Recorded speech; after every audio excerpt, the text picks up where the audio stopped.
soon-to-be teachers is like a dream come true because you guys are so organized. It takes other people a lot longer to form a single circle, so thank you for that.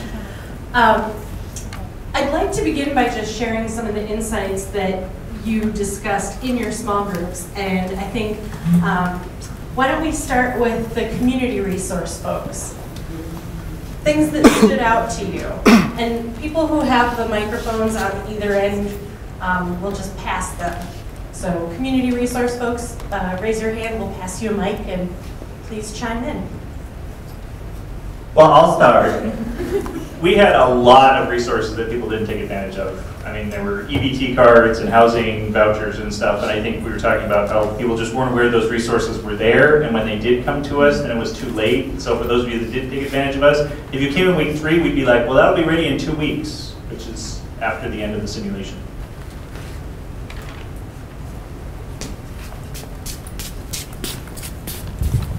All right, so Brittany and I had jobs. So we hired, fired, you checked in with us. And for us, it was really interesting because some people we were turning away. Oh, sorry, there's not any jobs open. And for me, especially, like, some of our parents, our students' parents are gonna be like that. Like, they're not gonna have jobs and they're gonna try over and over again.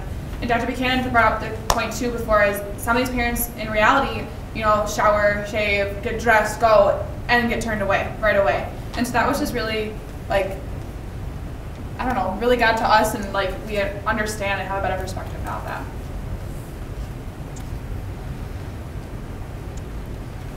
With the whole resources thing, on our cards we were allowed to either give information or withhold it. And a lot of mine was if they ask about childcare, present this idea, or if they ask for this. And usually I would say, hey, have you thought about childcare? And people would say, oh, either I don't need it, or they would say, yeah, what can you do for me? And what I found was a lot of the homes that turned it away were the ones that got in trouble for neglect. And I was just really surprised by the fact that, sometimes people were just finding themselves in these really difficult positions and were stuck between 2 roadblocks and had to stick with neglect rather than having to pay for childcare.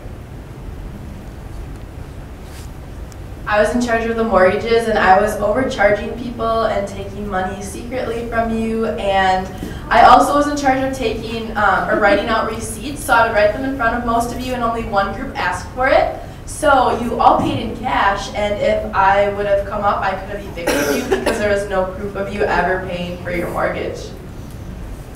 And isn't that interesting because, in most cases, receipts are automatic. If you go to a convenience store, they hand you your receipt. And so I think for most of us, we just take for granted that that's always going to happen. We don't have the experience of people physically writing out a receipt for us anymore, and so we don't know to miss it because it's just become part of our routine.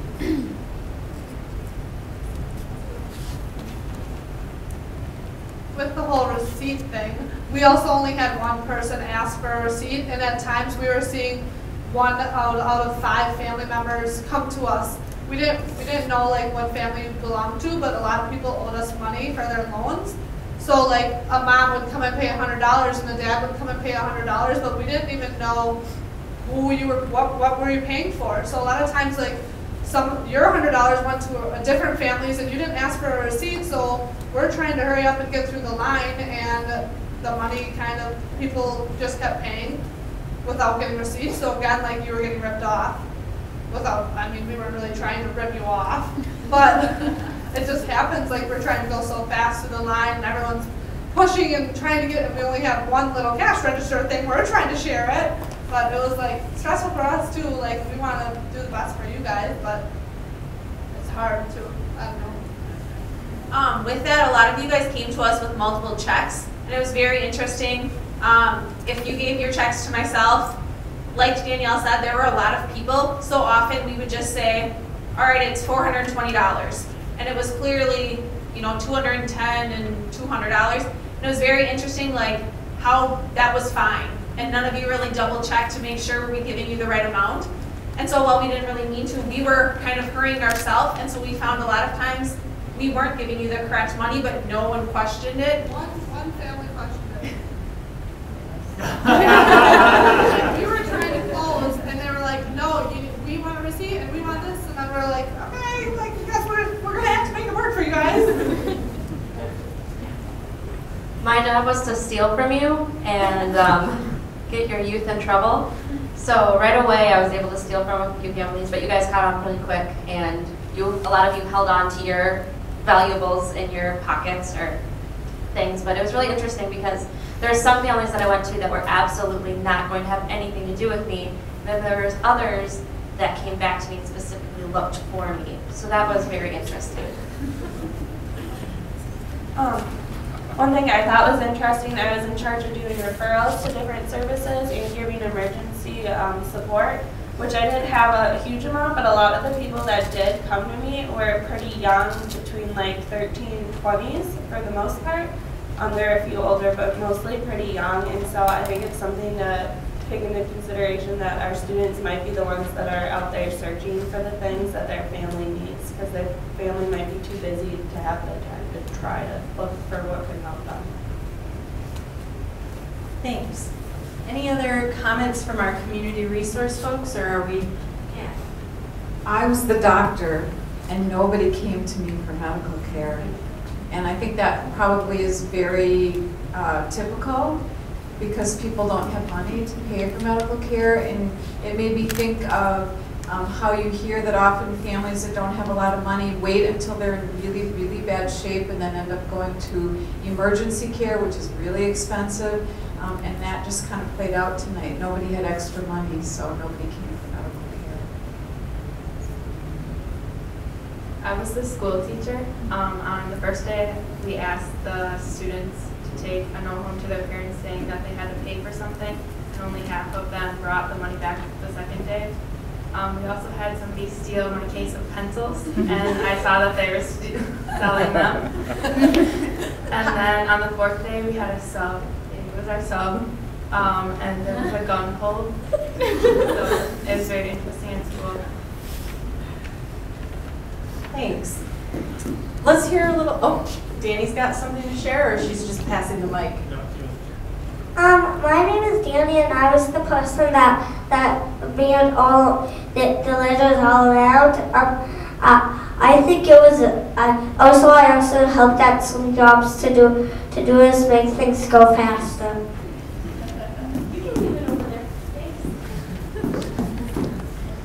So let's hear from some of the families. Were you able to better your situation? What were your priorities? How did you determine those priorities? Share some of your experiences.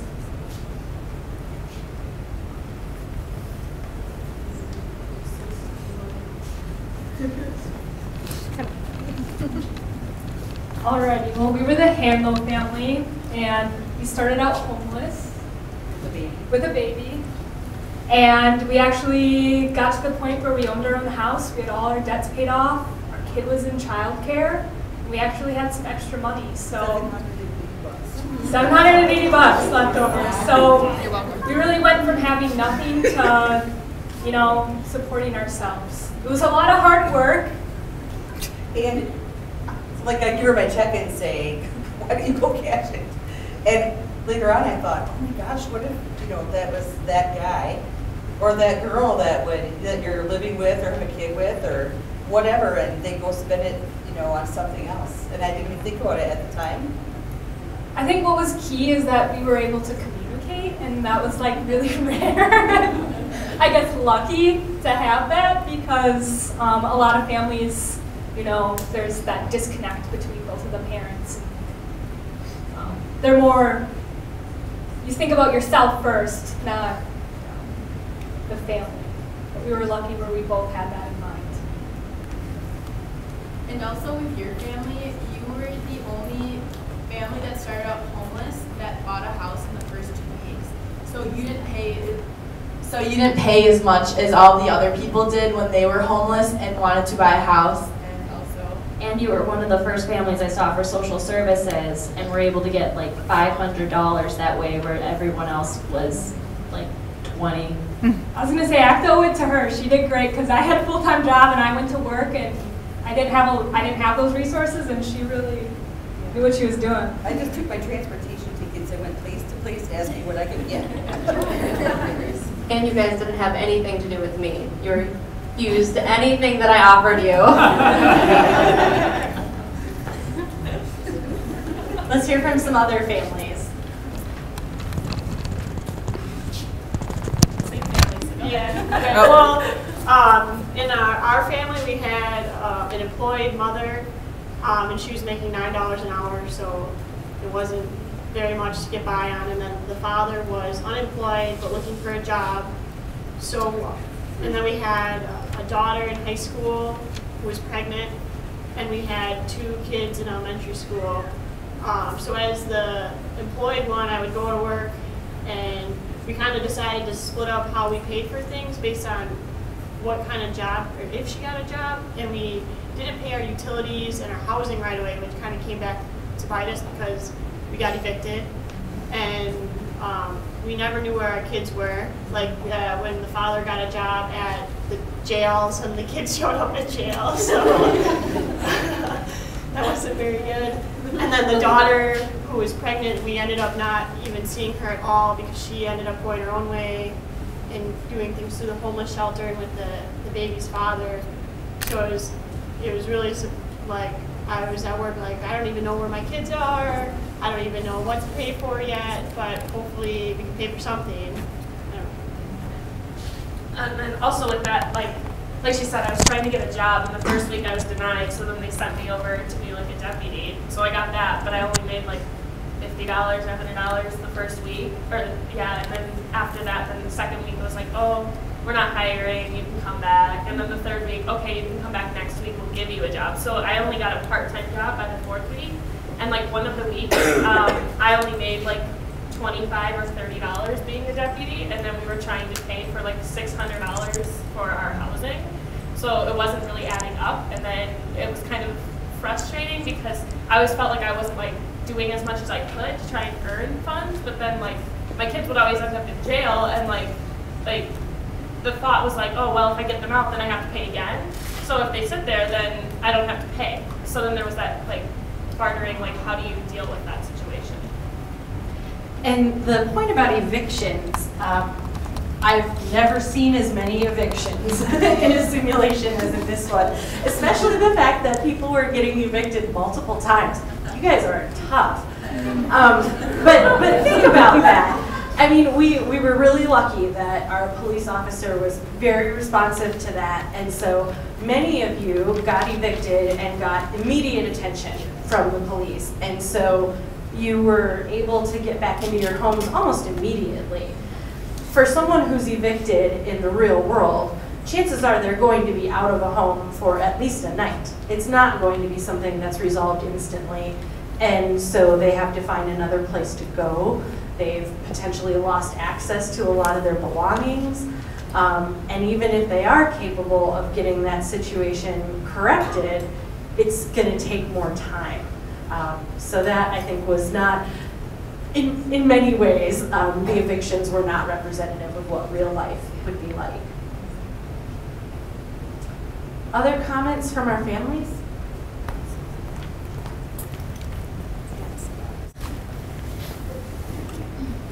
So ours was kind of different. We actually didn't have parents per se. Our mom wasn't in the picture, and our dad was in jail for a month and a half. So I was the father figure. I was 21, and then I had 2 younger brothers who were twins, brother and sister, and then I had a younger brother who was about 3. So I was also in college too, so I had to kind of keep track of the bills that had to be paid as well as making sure they got around. But they were very naughty kids. They were doing a lot of illegal stuff, which actually ended up helping us pay. We actually knew Liz very well.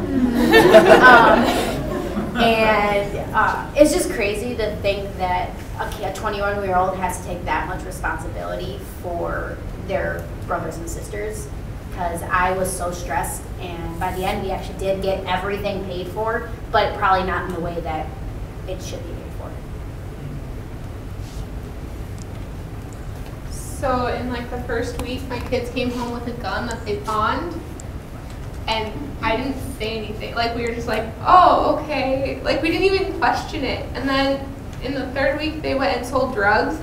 And they just handed us like the food vouchers, and we sent the other 2 to go distract the cop because we didn't want her to go to jail. And so it was like so easy just to be like, yes, we need that money, so go do it. And we didn't even tell them no. We just let them do whatever. And we never saw them. They were always gone.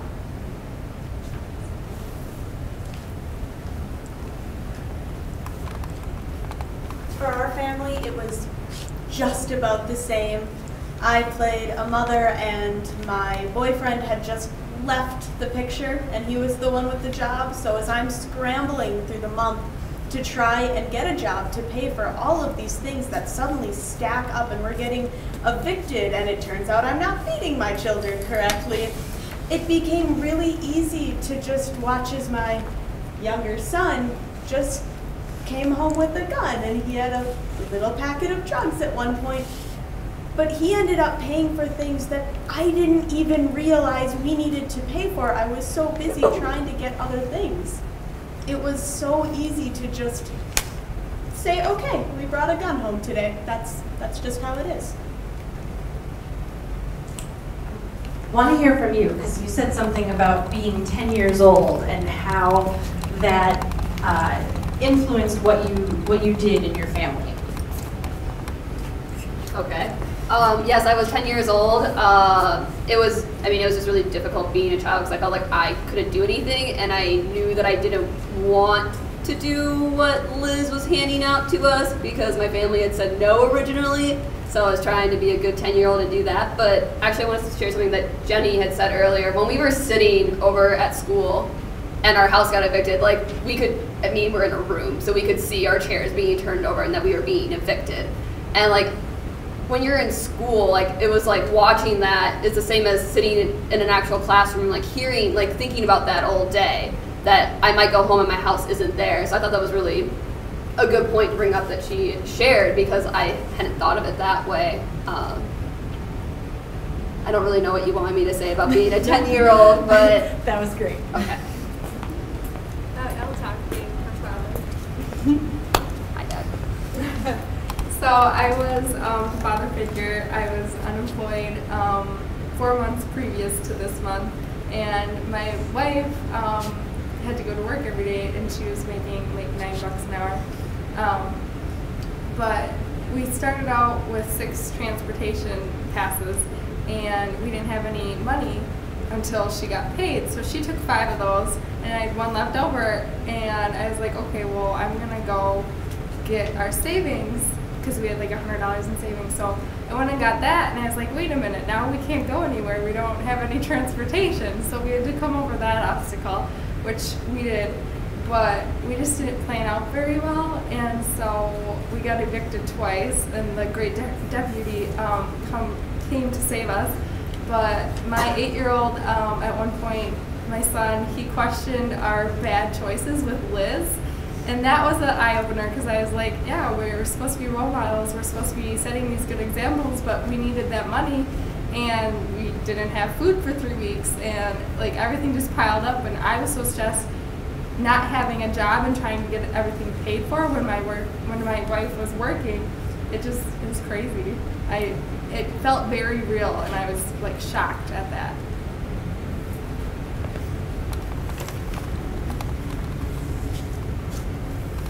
Really quick, I had to ask some really personal questions. I had to ask 2 women whose men had left them, and I had to ask them the last time they were intimate with a man.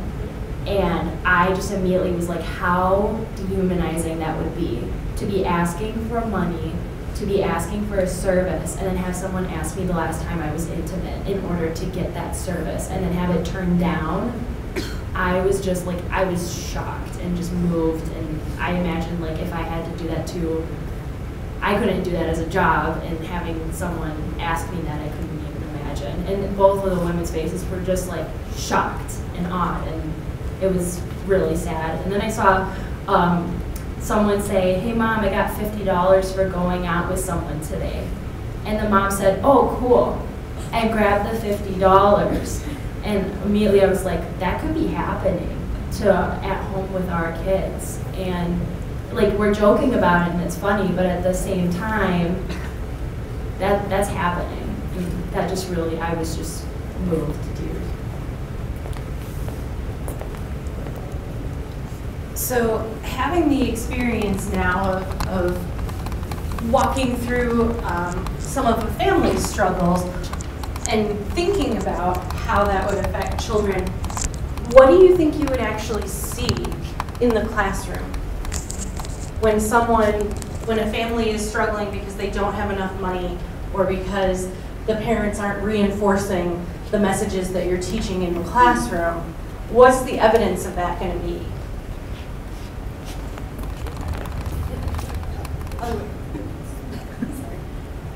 I think a lot of times the kids act out because then they do get attention, whether it is positive or negative, because at home they're not getting any attention whatsoever from their parents because they're constantly running around trying to pay bills, make sure they don't get evicted. So any attention they can get is better than none.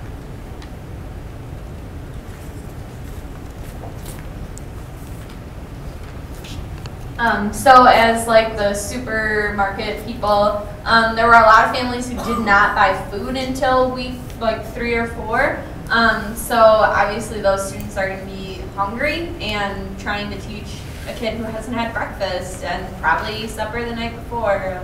It's going to be very hard to get that child's focus.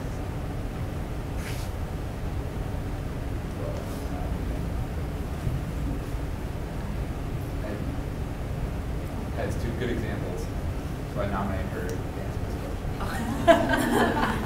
Which one? You're talking about your student teaching placement. So when I was student teaching, 5th grade, there was a little boy in our classroom, and his mom had 2 pretty much full-time jobs at minimum wage. So she was there during the day with his 1-year-old and 3-year-old sisters. And then as soon as he got home from school, he was it. He did all the laundry, all the cooking, reported to social services. They felt he had the maturity level to do it. So how do you give him a hard time about not getting his homework done? And they would actually have clothes for those kids, specific sizes, knowing that sometimes he might come to school with ripped pants or inappropriate clothing. Strategic.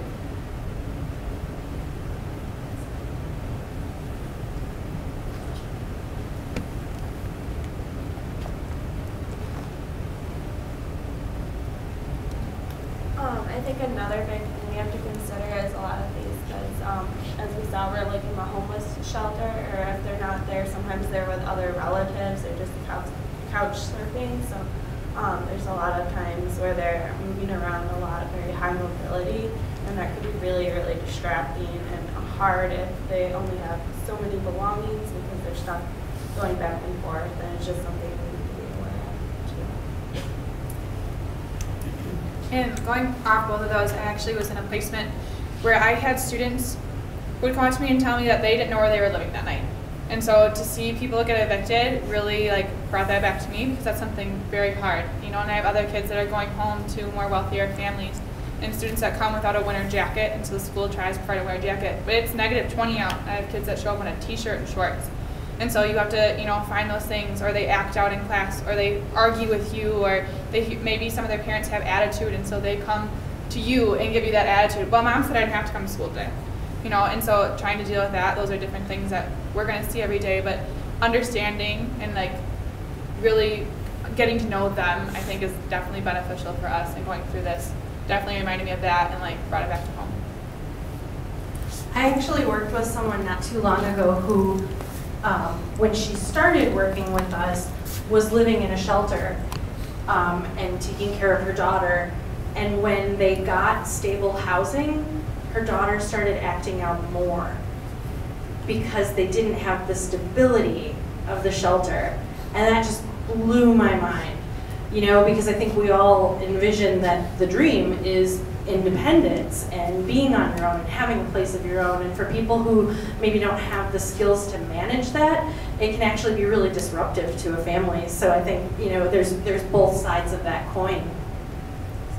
I just wanted to mention, if you see some of your students not having motivation during a classroom, I think it's also they see their parents struggling and trying to get by, even though they've gone through school and graduated and maybe have a college degree or whatever their situation is.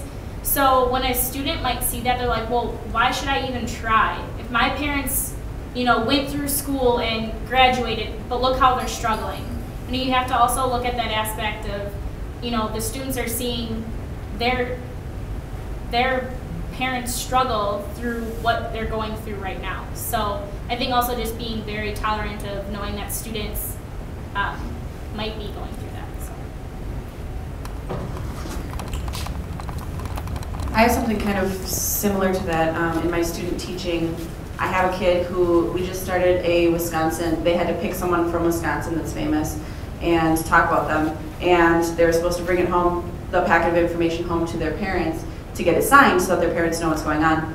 And one of the students took it home to their parent, and their parent wrote, "You need to call me, I think this assignment is bogus," on their kid's paper. And the kid really wanted to do the assignment because he picked someone similar to Martin Luther King from Wisconsin. And he was super excited to do the assignment because he's the only African-American kid in the class, and he really looked up to that person. And his mom said, "This is not important. What's important is how we're going to eat and how we're going to take care of this and that." And it's hard for the kid to say, okay, how is me learning more important than me eating? It's just a weird disconnect.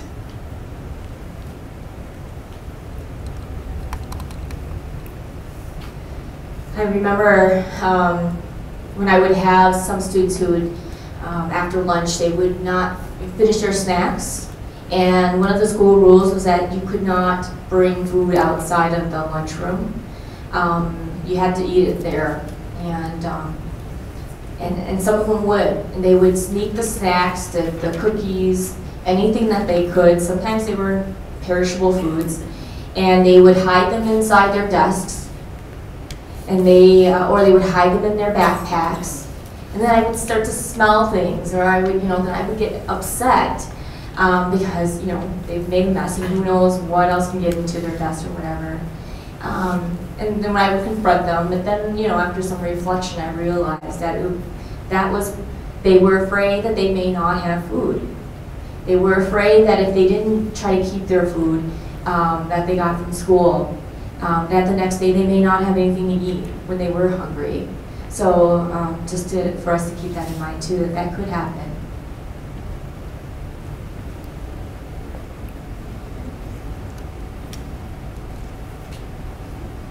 Yeah, I grew up in a very, very, very, very small town, and I just realized there was a lot of I learned that through this poverty, it's anywhere, but kids also get angry in classrooms, and people just don't realize they're so angry. It's because their parents can't, pay the bills, because they can't get new clothes, and they get frustrated because they can't be like other kids. So looking for kids who have just this anger could be a sign that they are struggling, and just anywhere, even in such a small town that I'm from, there's poverty. You never think there would be. So just keeping an open mind would be great for future teachers to look for. That's actually a really good segue. If my question doesn't address what you were going to say, we'll make sure that we still get the mic to you. But as teachers, you're not going to be able to fix a family's financial struggles. And you're going to be bound by the rules of your school. You're not going to be able to allow them to, be bringing food other places or taking it home. So what are the things that you can do to help?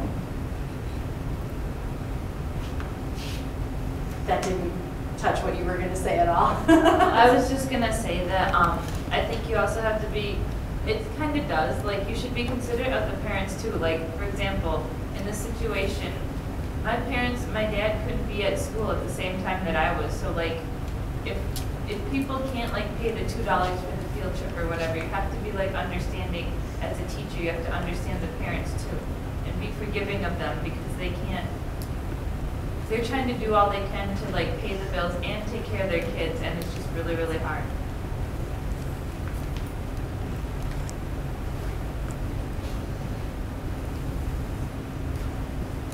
have worked with some teachers that over the winter months have collected coats or extra clothes from their kids as hand-me-downs and kept those in the classroom.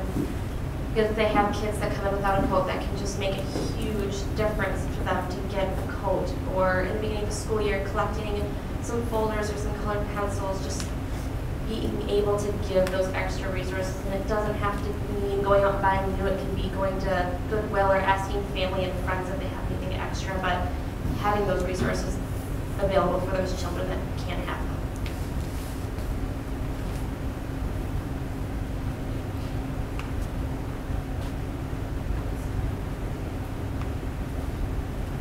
Right, this wasn't like in my community. I was watching a news segment a year or two ago. It was talking about how students go hungry oftentimes when they go home for dinner. So there are times when the students will come to school and they can't wait for breakfast and lunch, and then they don't want to go home, like we stated before. And like over the weekend is the biggest issue because they don't get that breakfast and lunch at school. And there was a few schools in very low income areas that sent out for grants or sent out to the local food pantries in different areas, area businesses for donations and things. And they would pack the students' backpacks with like spaghetti and spaghetti sauce and stuff for the weekend. And it's just something like, if you think about it or you have time to maybe employ like the PTOs or anything like that to get donations to send home with students that maybe really do need that for even their whole family.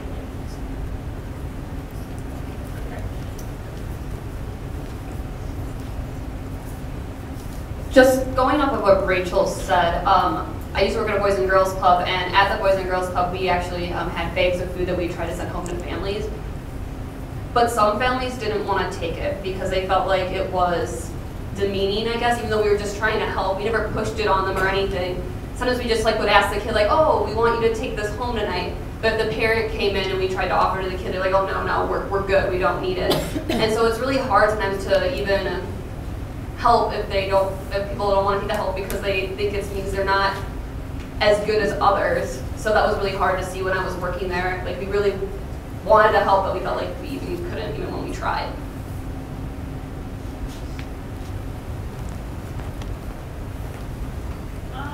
Another thing to think about is like, just things I've seen is going home with homework. Saying, okay, you need to spend 20 minutes reading with your parents. Sometimes, like as we all saw, some of our parents never came home. Like, that's really hard for a kid because they're supposed to read, but now they can't complete that homework assignment because their parents aren't home or their grandparents aren't home. So either coming up with like alternative assignments or just thinking of different ways to get the students to do their homework or like come up with a way that not giving homework, but just giving a way that it's not putting all the pressure on the parents to have to do with them because they might not even have the resource just to ask them a simple question that they don't understand, but then we're penalizing them because they got the answer wrong. So just thinking about like your homework and your expectations of homework because not everyone has that resource to go home to.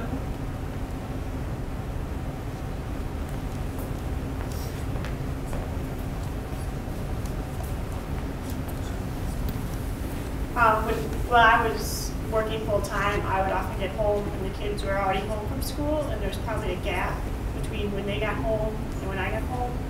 And it kind of occurred to me now that they probably never had a chance to play sports or do any kind of extracurriculars because we were paycheck to paycheck, not even making it most of the time.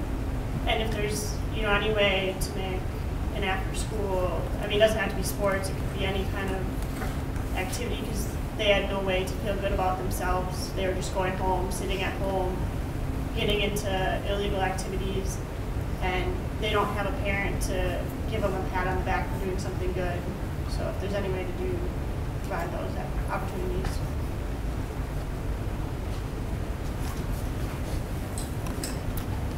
To go along with that, last spring break, I had the opportunity to volunteer in a classroom in Brooklyn, New York, and in this classroom, they were first graders, and some of the students didn't know their birthdays.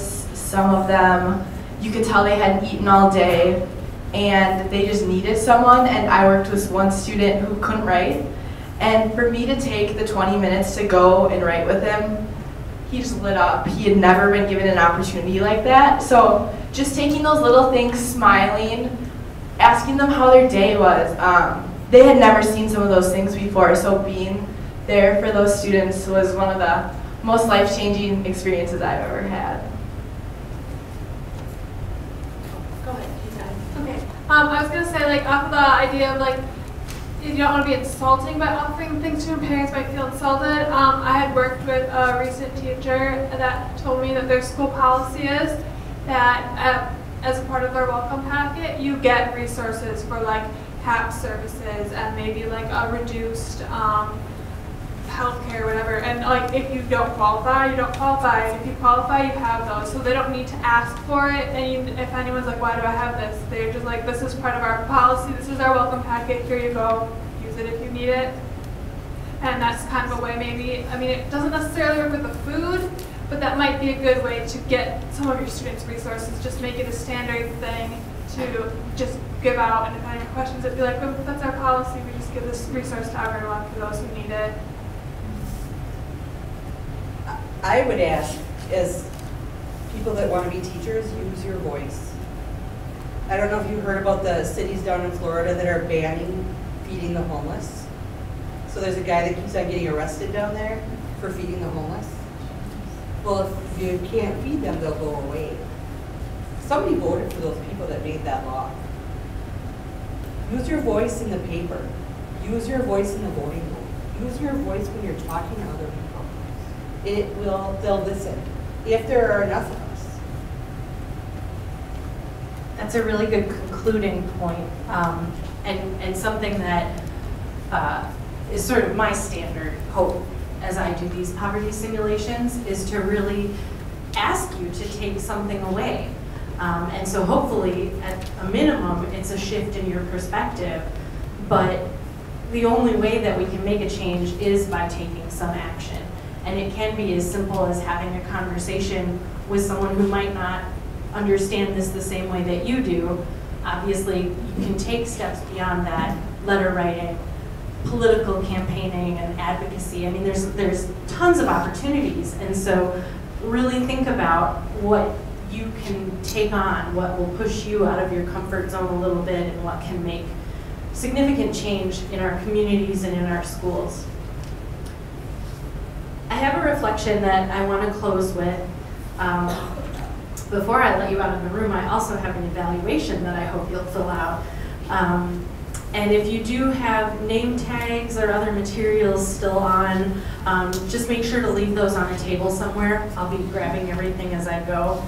I guess I'll set my evaluations down and they can be passed out as soon as I'm done with the reflection.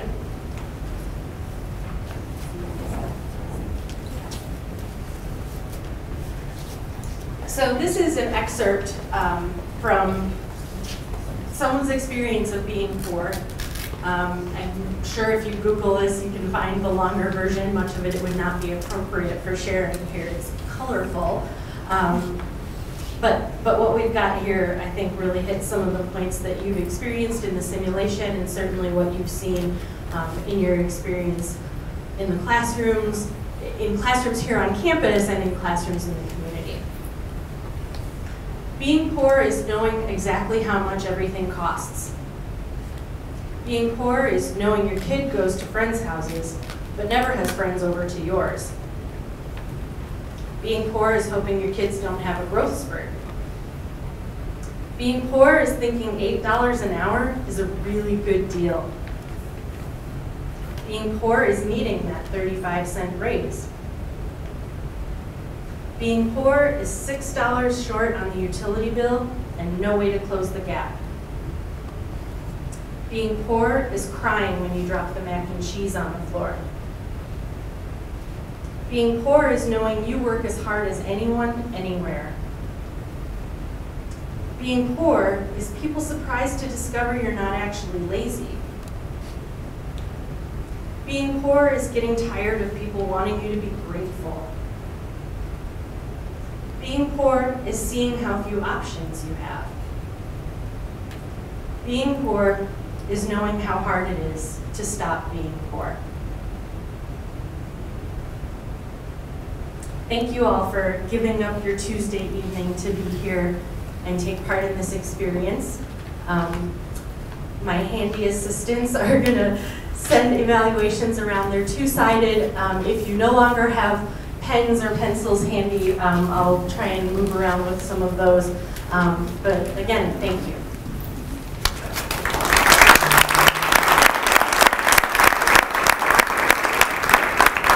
This is the third time I've participated in this, and I learned something every time. After the first time I did it, I felt bad because of the experience made me aware of some of the prejudices that I have, and I grew up poor, but not that kind of poor, the other kind of poor, right? I just want you, if you walk out of here feeling at all dismayed about maybe some prejudices you were feeling or some areas of ignorance, those of us who work for the School of Education, Macy, Paul, and Maggie, Patty, we're glad you're here. Just by coming out tonight, you have demonstrated the kind of commitment to this problem that we love to see in future teachers. So you deserve a round of applause too.